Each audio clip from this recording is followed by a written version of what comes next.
जब आप इस बात को कहते हैं कि 2026 में पुरानी पेंशन की बहाली संभव है, तो कौन कौन से ऐसे संकेत हैं जिसके आधार पर आपको लगता है कि पुरानी पेंशन की बहाली संभव है? दो वजह है। एक तो है उत्तर प्रदेश का विधानसभा का चुनाव 2027 और वहाँ तकरीबन तकरीबन 20-22 लाख कर्मचारी हैं, इनके परिवार है और इन्हीं का रास्ता उत्तर प्रदेश से होकर के निकलता है। ये बात आमतौर पर राजनीतिक गलियारों में कही जाती है। और दूसरी बात यह है कि सरकार ने कई बदलाव किए हैं कर्मचारियों के ईश्वर में, भले ही वो हमारे लिए भी नाकाफी हो, लेकिन कम से कम सरकार बार बार आंदोलनों के बाद झुकी और कुछ न कुछ बदलाव किए हैं। सरकार यूनिफाइड पेंशन स्कीम तक आई है, तो हमें ये भरोसा है कि अगर हमारी रणनीति सही रहे, आंदोलन सही ट्रैक पर रहे, तो यूनिफाइड पेंशन स्कीम हो या एनपीएस हो, दोनों में एक बदलाव होगा और वो लगभग लगभग ओपीएस पर है। इसलिए हमें भरोसा है कि उनको देखते हुए 2026 जो है वो महत्वपूर्ण साल साबित होना चाहिए पुराने पेंशन का। जब आप उत्तर प्रदेश की बात करते हैं तो उत्तर प्रदेश के ही कर्मचारी इस बात का भी दावा करते हैं कि वोट की चोट के जरिए वो सत्ता परिवर्तन कर देंगे, और इस बात को लेकर के कई राज्यों के विधानसभा चुनाव में कैंपेनिंग भी की गई है, हमेशा बात कही तो जाती बदलाव है। हुआ वहां सत्ता परिवर्तन। तो सत्ता परिवर्तन तो नहीं हुआ। अब एक चीज ये महत्वपूर्ण बात यह है कि जब उत्तर प्रदेश की बात आती है, उत्तर प्रदेश में जैसे आपने कर्मचारियों की तादाद की बात कही, 20-22 लाख हैं, तो क्या लगता है कि ये कर्मचारियों को वोट की चोट वाला फैक्टर कभी दिखेगा, या ये सिर्फ ये एकदम बकवास बात है सत्ता परिवर्तन। ये बात वो कहते हैं जिनको पॉलिटिकल पार्टीज में इंटरेस्ट है। हमें ना भाजपा में इंटरेस्ट है, ना बसपा में इंटरेस्ट है, ना सपा में, ना कांग्रेस में। हम यहाँ किसी पार्टी की ना नुमाइंदगी कर रहे हैं ना खिलाफत कर रहे हैं, और ना हम किसी भाजपा सपा बसपा कांग्रेस से मांग रहे हैं। हमारा काम है सरकार से मांगना। जो भी पार्टी सत्ता में आ जाएगी मेरे लिए वो वैसी है, सरकार है वो। हम उसको पार्टी की नजर से नहीं देखते, हम सरकार की नजर से देखते हैं। और हम वही बात करेंगे, हम सत्ता उखाड़ के फेंक देंगे ये हम कभी ना बोलते हैं। लेकिन हाँ, वर्तमान जो पार्टी होती है, तो जब एक बड़ा वर्ग नाराज होता है तो उसको कंसोल करने के लिए कुछ ना कुछ स्टेप उठाती है। अब जैसे पे कमीशन आप देख रहे हैं कि सरकारें इसे भी कहीं ना कहीं वोट बैंक की राजनीति से जोड़ ही लेती है। दिल्ली के विधानसभा चुनावों में आगे पे कमीशन के गठन की घोषणा की गई। बिहार के चुनाव के दरमियान कमेटी बनाई गई। तो अब ऐसा लग रहा है कि उत्तर प्रदेश के चुनावों में दो खुशखबरी मिल सकती है। मतलब 27 जो चुनाव है अप्रैल में, तो उससे पहले 26 खत्म, 26 के लास्ट तक मुझे लगता है कि कुछ ऐसा करेंगे कि भाई ओल्ड पेंशन स्कीम की जो डिमांड साइट आउट हो जाए और पे कमीशन में भी कुछ बेहतर से बेहतर ले। पॉसिबिलिटीज है, लेकिन उसको हम ना ऐसे बोलते हैं और ना हम ऐसे दावे करते हैं। हमारा काम सरकार से मांगना है, सरकार से लड़ना है। डॉक्टर साहब, एक प्रश्न बहुत चर्चा का विषय बना। हालिया वक्त में कई रिसर्च स्कॉलर ने जिक्र किया और कई अखबारों में भी इस बात को लेकर के छापा गया। वो ये है कि इन दिनों भारत सरकार की और भारत सरकार के इतर जितनी भी राज्य सरकारें हैं, उनका लगभग 55 से 56% पैसा जो है वो पेंशन फंड और तनख्वाह में कर्मचारियों के जा रहा है, इस बात का दावा किया है। और ऊपर से फीकी रेवड़ी वाला कल्चर जो चल रहा है, आप देख रहे हैं चुनाव के वक्त में भी सीधे तो 10,000 रुपए या आ रही, कई सारी फ्री योजनाएं चलाई जा रही। तो इन सब चीजों को लेकर के आपका मूल्यांकन क्या लगता है कि दम है या सरकारें ऐसे? पेंशन कोई फ्री की रबड़ी नहीं है। और ये एकदम बकवास बात है कि 55-56% किसी राज्य में पेंशन और सैलरीज को फिक्स नहीं होती है। और हम लोग महज 1% के आसपास पूरे देश में है। 140 करोड़ की आबाद है, उसमें से 1 करोड़ के आसपास सरकारी मुलाजिम होगा, वो पीएसयू और मतलब जो है सेंट्रल ऑटोनोमस बॉडी जिसके जाते हैं, तो ये सब मिला करके 7 करोड़ के आसपास है।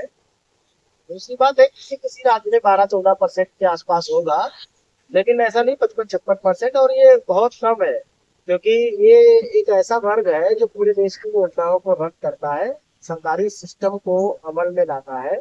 तो ये कोई ऐसे फ्री की रबड़ी वाली बात नहीं है, और ये सरकार का नैतिक धर्म है, उसका कर्तव्य है।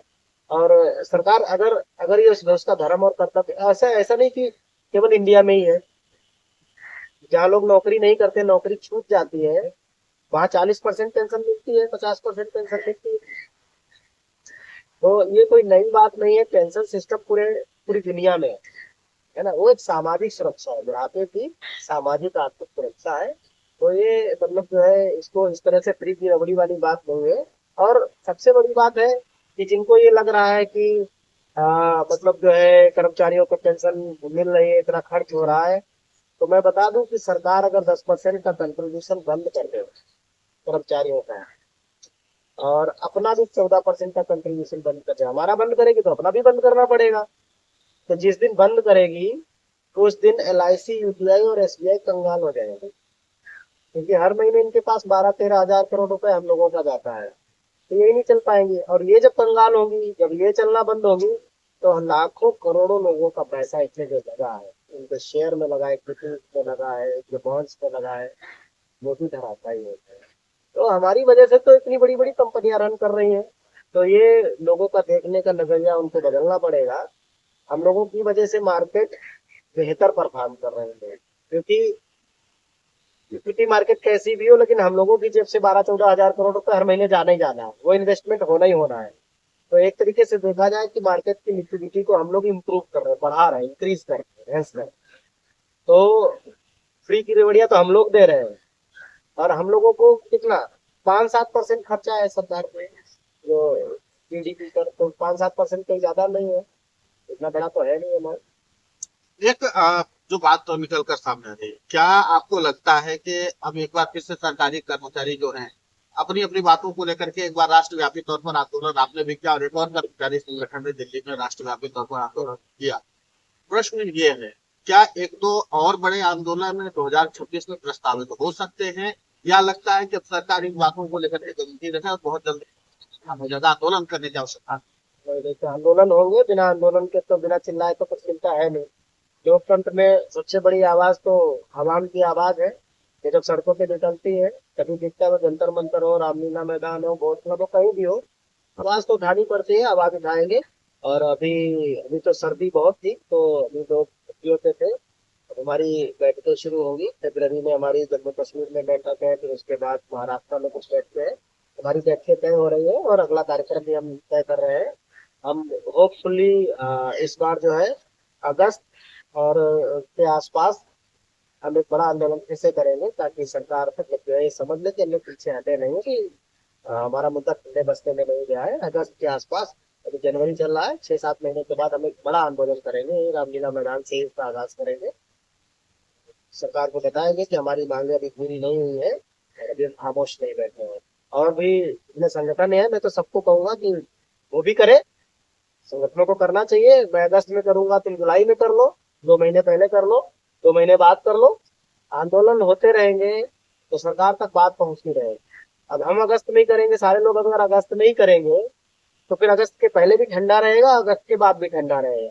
4 महीने कोई पहले करे, 3 महीने कोई बाद भी करे, तो लगातार इस तरह से जब क्रम बना रहता है, तो सरकार तक बार बार बात पहुंचती है, आवाज पहुंचती है, तो इसके परिणाम भी अच्छे आते हैं।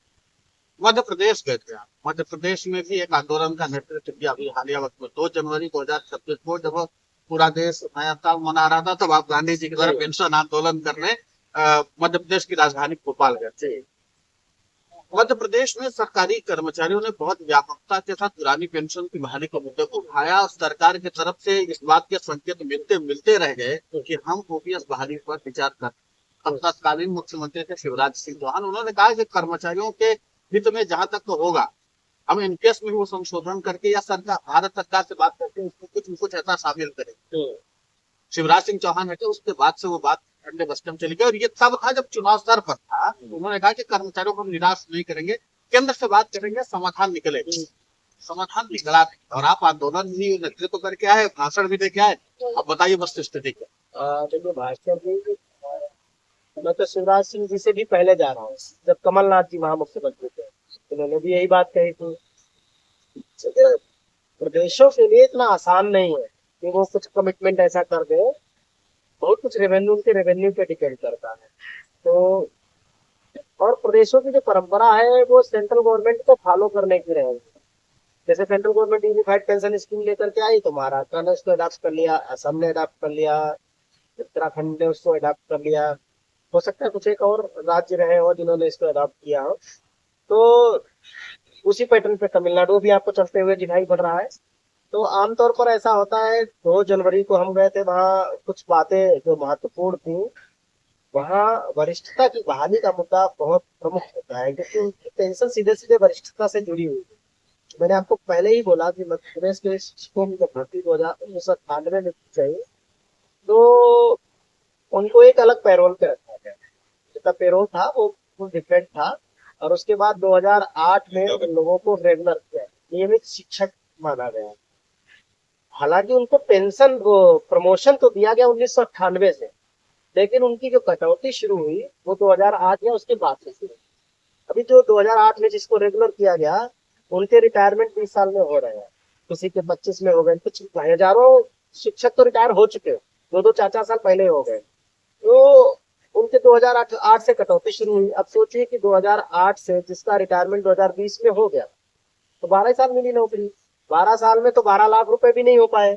और 12 लाख रुपए अगर हुए भी, तो 4-5 लाख रुपए की जो पेंशन बनेगी, 5 लाख रुपए पर 2,000 रुपए की पेंशन बनेगी, 2,200। तो आप सोचिए कि उनकी सबसे बड़ी समस्या ये है कि उनकी पेंशन की कैलकुलेशन 1998 से होने, जब उनको प्रमोशन में 1998 से कंसीडर किया गया, तो उनको पेंशन के लिए भी 1998 से क्वालिफाई माना जाना चाहिए। इसकी वजह से गड़बड़ी आई। अब तक यूनिफाइड पेंशन स्कीम नहीं आई, अभी भी वहां यूनिफाइड पेंशन नहीं आई है। पुरानी पेंशन बहाली का सपना तो अभी उससे भी दूर है। तो इस लिहाज से हम इस मुद्दे को लेकर के गए थे। उनकी पेंशन के लिए जो गणना है वो भी 1998 से है, ना कि 2008 से। एक मुद्दा तो ये। दूसरा उनका एक ई अटेंडेंस का मुद्दा था, क्योंकि आप कहते हैं मध्य प्रदेश तो दिल्ली जैसा नहीं 50 किलोमीटर में बसा हुआ हो, 500-700 किलोमीटर के दायरे में वो बसा हुआ है। और नदियों के बीच से, नालों के बीच से होकर के निकलता है, पहाड़ों के बीच से जाने पड़ते हैं स्कूल्स में। ग्रामीण सड़कें होती हैं, पक्की बनी भी नहीं है, बाढ़ आ गई, गांव के गांव बह जाते हैं। अभी आपने देखा पिछले 2-3 महीने पहले कैसे बाढ़ में विभीषिका थी वहां पर। तो ये अटेंडेंस वहां पर व्यावहारिक नहीं है। अब वहाँ कई टीचरों की मौत हो गई, वो पानी में घुस घुस करके जा रहे थे स्कूल तक, स्कूल में पानी भरा हुआ है, कमर तक पानी है, वहाँ करंट दौड़ गया, उसमें उसकी डेथ हो गई। कोई उसकी बाउंड्री के ऊपर खड़ा होकर के सेल्फी ले रहा है कि हम ये अटेंडेंस लगा रहे हैं। तो ये मतलब जो है एक अमानवीय घटनाएं हो रही है अटेंडेंस को लेकर के इतना। अभी देखिए आपने, अभी जो गिग वर्कर्स के लिए अभी कल ही नियम पास हुआ है कि 10 मिनट का दावा आप नहीं करेंगे कि 10 मिनट के अंदर हम पहुंचा देंगे। तो आप ये दावा कैसे कर रहे हो कि 9:45 पर पहुंच ही जाए शिक्षक? 5-10 मिनट लेट हो सकता है, ये उसकी व्यवस्था उसमें नहीं होना चाहिए, मतलब परंपरा में नहीं होना चाहिए। आमतौर पर उसको जल्दी पहुंचना ही चाहिए, लेकिन उसकी वजह से आप सैलरी रोक दोगे, सैलरी काट दोगे। ये अमानवीय घटना है। इनके खिलाफ आवाज उठाने के लिए हम गए थे। और वहाँ के माननीय शिक्षा मंत्री जी ने बाकायदा संज्ञान लिया और टेलीफोन पे वहाँ पब्लिक के सामने बात की थी। उन्होंने कहा आपके मुद्दे पर बैठ करके बात करेंगे, यथासंभव प्रयास करेंगे इस चीजें हटें। बिल्कुल, तो बैठ करके बात होगी। बैठ करके हमने भी डॉक्टर साहब से बात की, तमाम पहलुओं पर विस्तार से चर्चा की। और जिस तरीके से पुरानी पेंशन, यूपीएस और एनपीएस और टैक्स को लेकर के डॉक्टर साहब ने आपने विस्तार से विश्लेषण किया और आपने अपना महत्वपूर्ण समय निकाला, उसके लिए आपका बहुत बहुत शुक्रिया, बहुत बहुत आभार। और जिस तरीके से डॉक्टर मनजीत सिंह पटेल ने बताया कि जो वस्तु स्थिति है, लेकिन 2026 का जो साल होगा वो निर्णायक होगा पुरानी पेंशन बहाली के लिए। लेकिन इसी के साथ पुरानी पेंशन की बहाली को लेकर के जो मूवमेंट चल रहे हैं उन सब के बारे में आपको पता है। और इसके साथ डॉक्टर साहब से हुई बातचीत को लेकर के आपकी राय क्या है, विचार क्या है, कमेंट बॉक्स नीचे खुला हुआ है, सभी के स्वागत है। और इसी के साथ और क्या प्रश्न पूछे जाने चाहिए डॉक्टर साहब से, क्योंकि आप देखते हैं कि कई बार हम डॉक्टर साहब का लाइव रीड डालते हैं और डॉक्टर साहब कई प्रश्नों के जवाब देते भी हैं। तो दर्शकों के बहुत सारे सवाल जो है वो जो हल है उसको मिल जाते हैं। लेकिन फिलहाल और क्या प्रश्न आपके हो सकते हैं आप उसमें भेजिए, हम जरूर डॉक्टर साहब। Thank you.